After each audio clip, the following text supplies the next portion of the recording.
My media project proposes that Spanish teachers consider creating subscribable podcasts or vodcasts to allow portability of learning for students who need additional practice. While this is not a new idea in academia, it is relatively untried on the high school level. Teachers are just now becoming familiar with the idea of podcasts and vodcasts and are still learning about RSS feeds and subscription.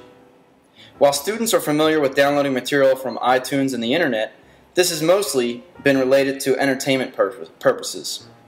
I am proposing that this student skill be taken one step further to access academic programs to use as RLOs, reusable learning objects, as need be.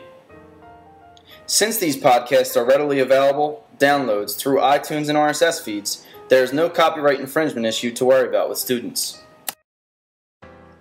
Because teachers are even more unfamiliar with the above concept than students are, my project provides teachers how to begin to set up an online platform utilizing both pre-made podcasts by other experts in the field, textbook ancillary materials, and original material created by the teachers themselves. While there are many other online platforms such as WebMe, these cost money, which is not covered by the school districts and not something teachers are willing to pay for themselves, especially if they are neophyte technology learners. My suggestion to this problem is to use Wikispaces, as qualified educators are given ad-free Wikispaces. As stated before, this is not new, as I have found in my research. According to Literature Review Podcastings as a learning tool, German Language and Culture Every Day, it stated that podcasts require very little effort to download onto an MP3 player. They can be played without an internet connection. Furthermore, they are beneficial in learning a foreign language, as learners can listen to and or view authentic language being spoken. Take here, for example, through MacDougall-Littell, one can click and download audio and video files. You can view now or download. Podcasts enable learning to take place individually and or with others. According to Schmidt, utilizing podcasts over an entire semester proves to be quite valuable as students become accustomed to that constant exposure of native speakers. Being that I teach Spanish, I agree that it is very critical to establish access to authentic material, both visual and audible. This maximizes second language input, which in turn exposes students to more high-level thinking. Our district currently purchases textbooks and ancillary resources from companies such as Houghton Mifflin that are augmenting their world language programs by including podcasts and vodcasts. These reusable learning objects are materials students find engaging, and are there likely to view and learn over and over again, and thus increase learning and retention of the material at hand. Here, this is a song titled Mi Familia. It's a rap. Even the least motivated students will remember catchy tunes or phrases from the RLOs. Universities such as Duke have supplied students with technological tools to move their teaching forward as well. Duke started this in 2004. I will be establishing an easily accessible Wikispace whereby students can retrieve RLOs, pre-recorded lessons, both visual and audible. Schmidt also states that according to students' feedback, that the portable MP3 players benefit them in the learning. Students occasionally miss real class time due to a variety of reasons, such as being sick or having a commitment due to athletics. Duke, as well as Drexel, Stanford, Purdue, University of Michigan, and American University all use some aspect of reusable podcasts, vodcasts, as learning tools in various programs. Now it's time to expand and use them globally and more effectively. There are several valid reasons that stress the importance of establishing podcasts. The top reasons given for students downloading the podcasts of their professors are: 1. Revision of notes or preparation for assessments. 2. To enable note-taking at their own paces. And 3.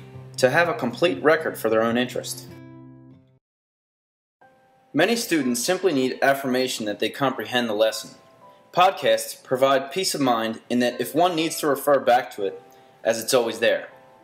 Also, the learner is in control, and he or she can listen or watch them more than once. He or she can skip through what is understood and focus on key areas for better retention and improvement. Learners have several choices, such as browsing through recorded teachings, skipping them entirely, or simply watching them in the future. Podcasts on demand is a strong tool for the 21st century learner already accustomed to accessing information on demand through the internet. Television shows currently using podcasting, for example this one, HBO on demand, and any other demand programming. Podcasting is often described as being on demand. While this is true, a deeper explanation of podcasts is that they can be subscribed to. This is a great advantage. If one subscribes to a podcast, the next time his or her MP3 player is plugged into the computer, it will automatically search for updates of podcasts that will be downloaded to the portable player. As previously stated, numerous universities have established and promoted the use of podcasts in learning. While this is a good initiative by universities implementing podcasts for students, they should continue to focus on appropriate pedagogical issues. People are interested in what students are actually using these MP3 devices for, and how they're impacting their learning. To that end, several surveys have been conducted to research just this. According to DePayne, a smaller scale survey of 84 students at the University of Southampton, England, indicated that the revision or preparation for assessments was the preferred use of podcasts, followed by enabled note-taking at your own pace, catch up on missed lectures, and to have a complete record for your own interest. Video podcasts were the favorite format of supplementary materials, far ahead of audio podcasts and traditional handouts.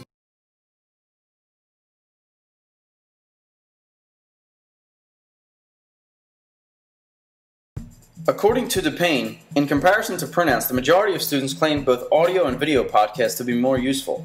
He further asserts that podcasts are more effective revision tools than a textbook. Podcasting is like having a teacher reteach or demonstrate a lesson. Of course, audio is great, but adding the video component is better because it enhances the number of senses that absorb the information. Rather than a revision tool, the study defines video podcasting, more as a supplemental resource tool. Being that each student learns differently, if information is understood from attending class, it's not always necessary for the need to review again. Given the fact that teachers continue to incorporate revision tools into their class design, attaining a better understanding of how these resources help facilitate achievement of course objectives and learning outcomes is essential. It is important, therefore, to continue exploring the use of video podcasts and other revision tools in order to determine the overall effectiveness as instructional resources.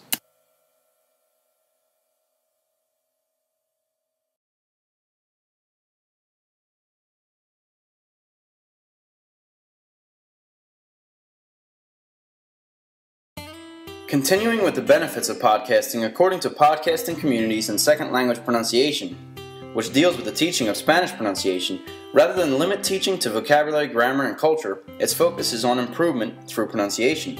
Pronunciation is often left by the wayside as instructors assume that it will correct itself in the future. Podcasting is a tool which the teacher can use to enable student practice by exposing them to authentic, verbal input, thus enhancing pronunciation in the future.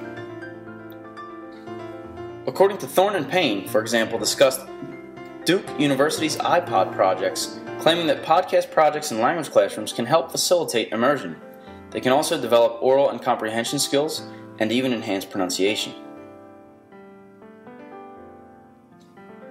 So after viewing the criteria from the rubric, I sat down, I wrote my script similar to how they had us create a storyboard in this program. I brainstormed and furiously jotted notes to myself. Next, I took this information and organized it into a coherent manner. As I organized the verbal information, I jotted notes concerning the visuals such as screen flow, keynote, RLOs, etc. that would accompany my script. I then double-checked to make sure that I had included enough visuals to keep the presentation engaging, yet not overly stimulating to detract from my verbal message. Then I went about creating it using GarageBand, Keynote, ScreenFlow, Comic Life, etc. As far as how this creation will help me in my future, this will help me manage time both in and out of the classroom and train students in time management outside of the class, therefore helping to prepare them for the college learning. I will have an organized, established online portal. My students will benefit from using RLOs, especially with assimilating material before midterms and finals. In conclusion, my project focuses on establishing an organized wiki space whereby the learners can access a variety of lessons. I will start with Spanish vocabulary lessons on one tab, while incorporating grammar topics on another tab. This will become more organized and enhanced over time, as students will be able to collaborate and comment on what works well and what is not necessary. Thank you.